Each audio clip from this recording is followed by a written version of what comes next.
And meanwhile, information continues to emerge about the quadruple homicide case on the University of Idaho campus, with a knife sheath found at that crime scene expected to be key evidence. Now, according to an affidavit, the knife sheath was sent to a lab in Texas since initial testing at a lab in Idaho could not connect Kohberger to the crime scene. The Texas lab had only been used for cold cases in the past. Lab workers used kinship DNA on the knife to actually match with Kohberger's father. But now some legal experts say that this detail could work in the defense's favor. This comes as investigators are looking into social media data and phone activity from Kohberger, attempting to determine if the alleged killer had any contact with the victims before last year's murders. Companies like Facebook, Twitter, Tinder, Verizon, Reddit, DoorDash, all receiving more than 60 warrants for information about Kohberger that could be related to the case. So we do want to welcome back former FBI Special Agent and NewsNation Law and Justice contributor Jennifer Coffindaffer to speak about this. Jennifer, thanks for being here. Thank you for having me, Natasha. So we know journalist Howard Bloom has been tracking this case closely. He spoke with NewsNation's Bryan Kohberger just a few days ago about that potential key evidence, the knife sheath. We want to get your reaction to this. Let's listen together quickly.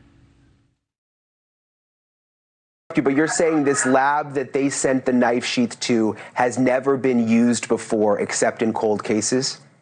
Yes, this was the first time they were willing to take a chance. They wanted desperately to make an arrest. They wanted desperately to tie the suspect to this knife sheath.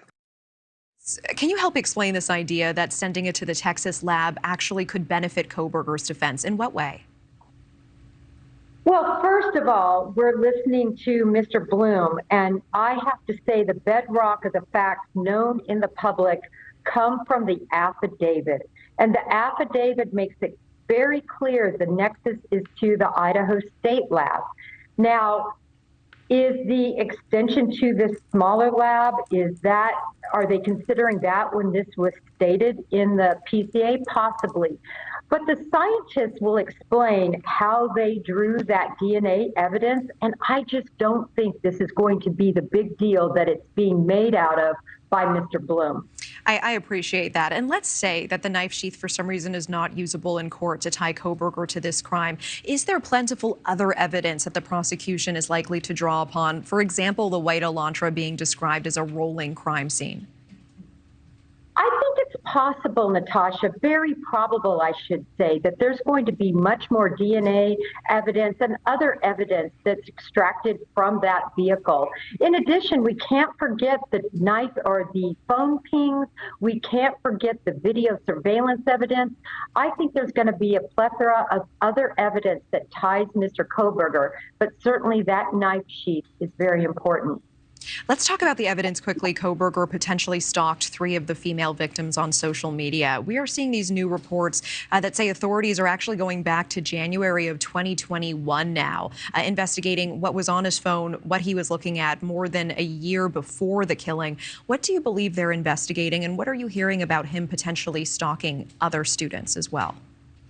Well, I think it's very important that law enforcement go back that far. We know that when you're looking at what university you're going to go to, you go in advance to check it out, to look at where you're going to live. And it's possible that he indeed had a nexus with these 4 students, or one of these 4 students, really one of the 2 that I think were mainly targeted, either Maddie or Kaylee, in advance of the time frame we previously looked at. And the reason I say that is based on that January 21st, all those all those search warrants that have that date.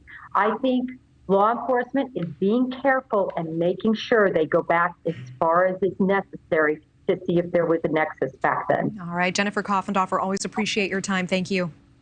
Thank you for watching. Go to newsnationnow.com to find NewsNation on your television provider. And don't forget to click the red subscribe button below to get more of NewsNation's fact-driven, unbiased coverage.